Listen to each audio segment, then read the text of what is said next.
Hey.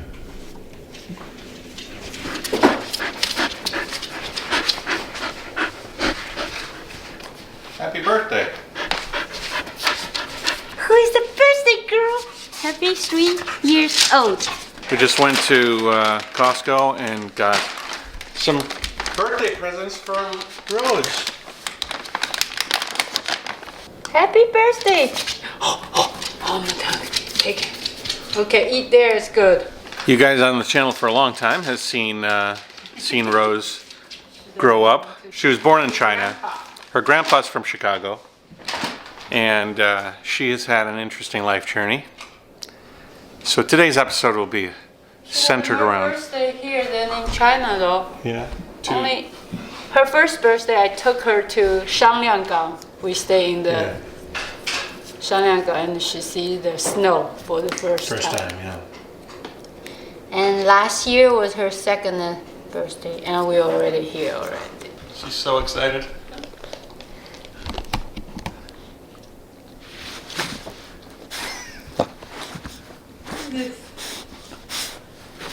What is this? I don't know, she's super excited.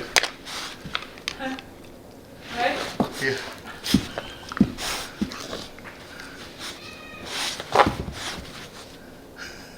What is that, Rose? You excited? You happy? Happy birthday?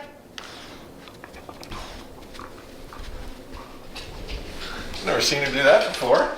The personalities of our cat and our dog couldn't be farther. They're both of good personalities. The cat is very self-sufficient. She doesn't give a shit about human food, so she's not coming to the table begging. And she's curious, but not like crazy curious. She's not knocked over Eva's Lego set, which that wasn't cool, but then you got Rose, who like needs attention, needs love, very loyal, very listening. I need a love too. Anyways, today's episode will be pet-centric. What else did we get for Rose? A bed. We got her a poof. Because what? Where were we? Where she was really enjoying the bed? Chicago. We were in Chicago, and she loved to jump up on the bed. But our bed is too high, so she can't jump up on it. So we bought her one of these poofy chairs from Costco. So let's break it open and see how it looks. I know, honey. I know you're good. I love you too. Super hard. Yes. Open, Daddy. Phew.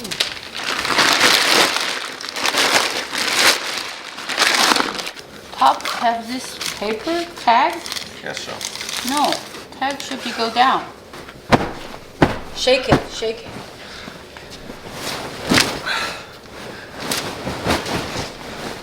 Come here. Come here, Russ. Ooh. Woohoo! Happy birthday. Happy birthday. Sit down. Lay down, Rose. No, not down. Not down. Come on, Rose. Rose is very, pretty smart. She knows she cannot go on that couch. That's the new couch. But she knows that this couch is free reign because it's from the older house. And so she is very understanding of where she should and shouldn't go. And you got to kind of like allow her the opportunity to learn that she can go somewhere. Go on, Rose. That's your bed. Made in China. Good girl. Good girl. It needs to go upstairs in the bedroom. That's where it's designed for. Your side on my side. No, Go. we're gonna fight. Bro, let's sleep. Come here. Sleep. Up here. Go on, Rose. If you don't use it, I'm gonna return it. There you go. Isn't that nice? Isn't that comfy? Hey, Ruru. Happy now? See? You tired? Happy birthday. Ruru, up here. Up here. So I'm down in the basement.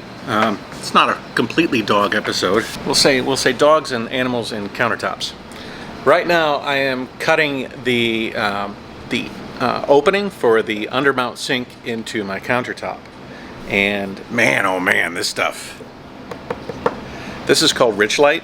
Basically, it's recycled paper that they process and then they compress together with epoxy. And this is a blank that I pulled out of one of the corners of the sink cutout, and it is like tearing up my blades. Like my hole saw here, I have to pull it out every few seconds. Look at this. Look at this. Like, focus on it. Focus on it. Yeah, look at that. Like the teeth are totally covered in debris. And you gotta, every few seconds you have to do that. I'm trying to cut it out so I get those nice rounded corners on the sink. So this is, you know, the opening here, and then I put holes in every corner, and then you connect those corners with a nice straight cut. I'm not 100% sure how I'm going to do the straight cut, but I looked up online. I was trying to figure out how to do these radiuses. I found this is a method, but I have to drill a little. I got to cut a little bit from this side, a little bit from this side, and then sort of meet in the middle. But it is really crazy stuff. It almost is plasticky, because that's what's sticking to the blade of the drill is the plastic. So this I'm going in just like about a quarter of an inch, and then I'll go from the bottom and finish it off. I've already got that one cut out ready. This one is completely cut out, and then I have to start on that one. So I'm using an 1.25 inch drill bit, and in order to get the radiuses perfect, I go 1.25 inches out from this side, 1.25 inches out from here, and then I go 1.25 inches out from here, and I go 1.25 inches out from here, and then I can draw a straight line here, and I draw a straight line here. Then if I cross it from this point to this point, and this point to this point, this is where I need to drill in order to have that radius right where I want it. So then I take a itsy bitsy bit, and I make sure, I wish I had a drill press. I don't have a drill press, so I'm just trying to eyeball it. So I drill that through. So that at least centers it somewhat.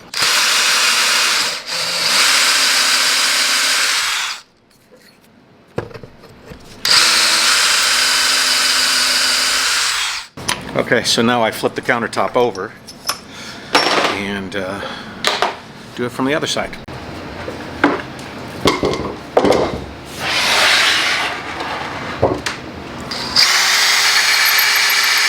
This stuff is so strong that in order to get the plug out, like, it is embedded in the drill bit. It's crazy. There we go.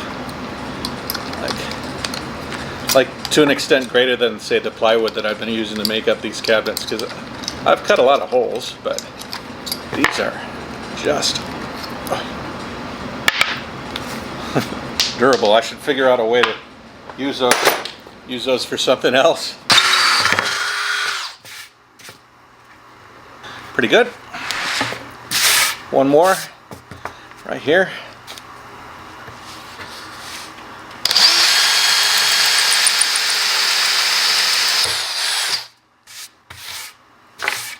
So this material is unfinished, and there's a bunch of different ways that you can prep it, basically, to make different looks. You can do that by like surface prepping the material when you're like sanding it down. You don't really sand this stuff, actually. You buffing it with like a rough like Scotch pad. Whatever the case, you could do that to create like a leathery look. That's what I like, a nice leathery look. I actually really like the look of this natural. But I do want to put a bit of a sheen on it, a texture.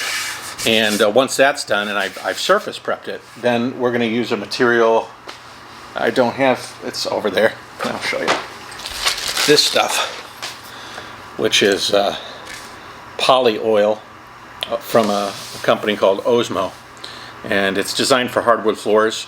They actually had something from Richlite that they gave me, and I was going to use that, but I think that what I'm going to do instead is use this Poly-X oil, because this stuff is more water resistant. So like if if you were to put a cup on here and the water was underneath the cup, it wouldn't leave a ring on the table.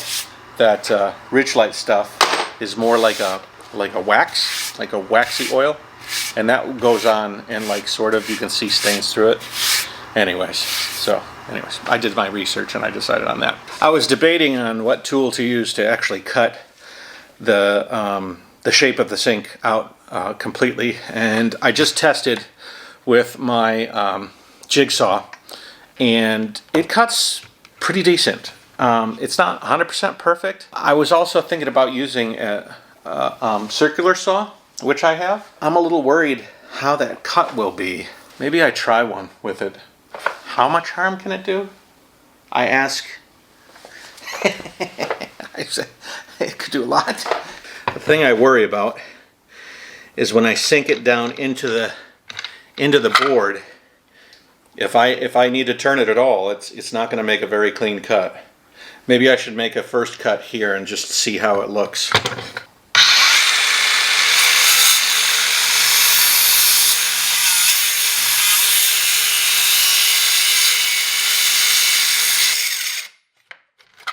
Oh, that is a really nice cut. That is a really nice cut. That's better than the last cut.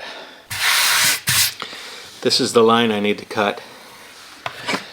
And so this blade has to sink down perfectly into that line.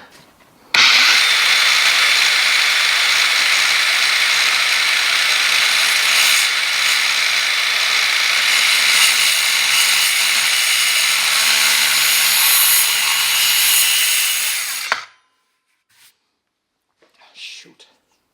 I just can't see.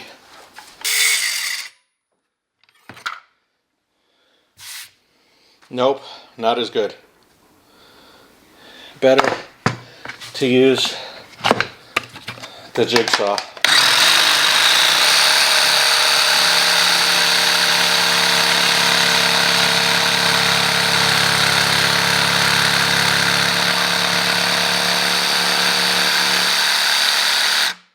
I could see right up until the end. Yeah, that's better.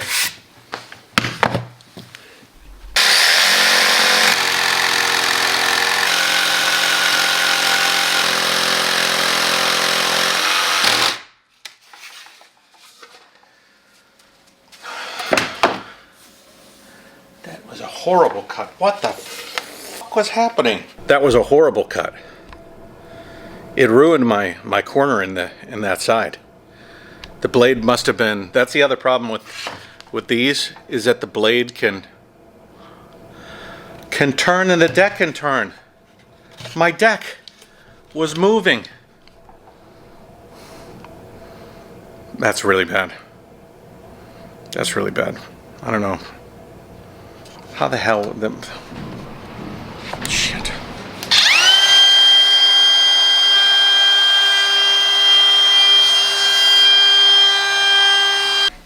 So I've got my sink here. Let's see how it looks. Just eyeball it.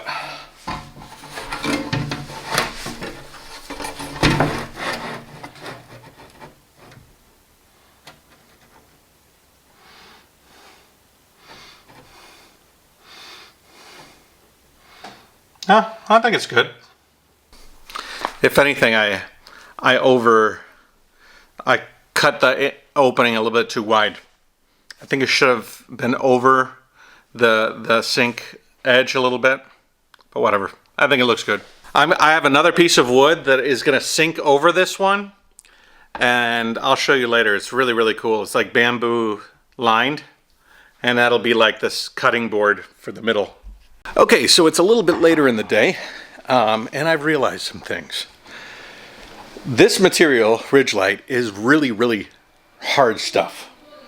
And I was using a chop saw, like a rotating saw, and this guy. And this, I couldn't get the lines perfectly straight because you had to drop this down into the line before you could move it forward. And what I was doing is you can't be perfect when you're dropping it in. And so I'm like, well, I can't use that. So then I was using this. So then I was using this jigsaw, and this jigsaw was great. It cuts a thin line. It's pretty accurate, but the problem is that this blade does this. And this deck was floating as well. This deck was doing this, and then it was doing this, and it ruined the hole that I had cut. So I had to go through with option number 3, my my router, my palm router. This thing, you had to have the proper fence down so that it would walk along the fence properly. My corners need to have a little bit of a cleaning, but at least I knew that up and down it was perfectly 90 degrees. And so I redid everything, and I increased all the edges. How's it going? Going good. That's not for Rose. This not for Rose. Rose just have beef there. Can I open this? Oh, no. Not yet. You will pump. Jesus. Like a bomb. Happy birthday, Rose. Do you know it's your birthday? Any idea it's a special day for you? Every day is a special day for me. So what is this? Pork, turkey, and beef. What did I say we call it?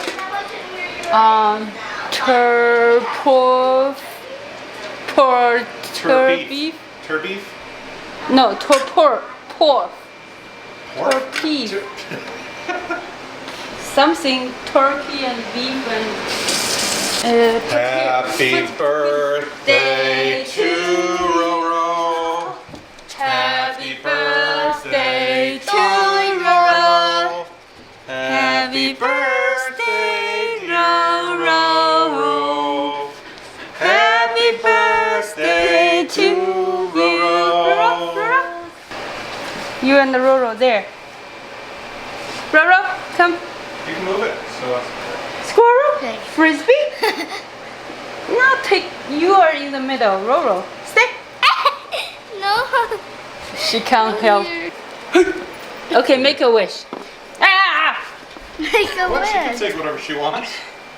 Don't make her wait too long. Just let Roro, happy birthday! Squirrel! Ha! Come on. her mix it up.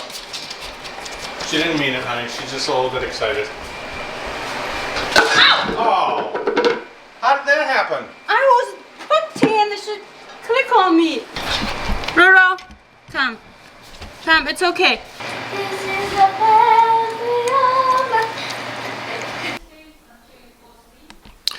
I just realized something really dumb. Those undermount sinks are meant for the tabletop, the countertop, to actually overlap over the sink basin. Like, considerably.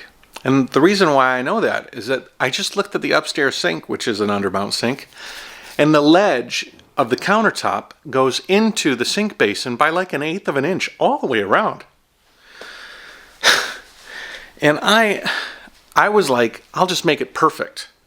Like the edge of the lip of the counter will drop straight down into the sink basin. But then I made a mistake and I had to cut deeper, and now you can see the lip of the sink. Really, really stupid. Anyways, mistakes are made. It doesn't look horrible, and I think maybe when I designed the drop-in, like the chopping block or whatever that'll go and fit in that area where the sink is, maybe that lip will help and will support that chopping block. That's what I'm selling myself. Anyways, let me tell you what I just did. Last thing for the day, I took these small blocks of 1/2-inch Baltic birch, and I took some construction adhesive, and I placed them strategically everywhere I can have a screw, because this is only a 1/2 inch. I don't want to drill through too much into the countertop. So maybe I can use these blocks to center the table, and also put like little L brackets there, and then that can screw into the cabinet. And then I'm not really drilling into the countertop at all. So that's what I'm doing. And I've done it here too. I'll have to mount the brackets here to support the sink, because the sink now is going to go, let's see here. The sink is going to go right here. So the sink is going to go there. And I'll have to put brackets all the way around. This side, the wall of the cabinet is right along the side. So what I'm going to do is I'm going to actually screw a piece of 3/4 inch Baltic birch plywood onto the cabinet and make it so that it will sandwich this edge completely. So I won't even need to put any brackets here. This will rest directly on the cabinet ledge. But otherwise, that'll all be that. And then the sink, I'd have to flip it over, and I can't flip it over because the adhesive is curing. But I do want to ask you guys something about sink placement, or the faucet placement. So I have the faucet over here.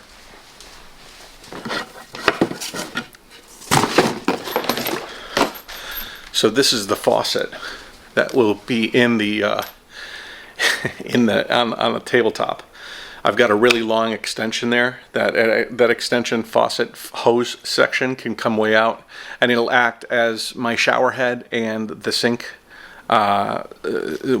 Obviously sink faucet. And normally you place the faucet middle of the sink. But in my case, what I think I'm going to do is I'm going to shift that over to the edge so that it can wash over the washing basin that'll be at the front door, and then it can also swing over and access the sink. And I think that will look nice. I was a little bit nervous, thinking maybe somebody would grab it as they're getting into the van and like use it as an implement to lift themselves into the van, but that would be really dumb. Not that I'm not putting it past people's, absent-mindedness. I've seen some people do some crazy stuff, especially with my trike. When they go to sit down in my trike sometimes, they'll like grab at my bags and use the bags as support. I'm like, those bags are just hooked on. If you try to put your whole body weight on them, you can rip them off. Oh. But hopefully people are a bit smarter. Anyways, we're going to go upstairs. It's very cold these days, like minus 19 today. So the van's heater has been on basically constantly, just try to keep the batteries above freezing. And Eva is not going to school tomorrow. They canceled school because it's going to be too cold. Pretty crazy. Anyways, stay warm out there. I'll see what Rose is doing. She's comatose right now. She ate a lot of food for her little doggy body, but hey, it's your birthday.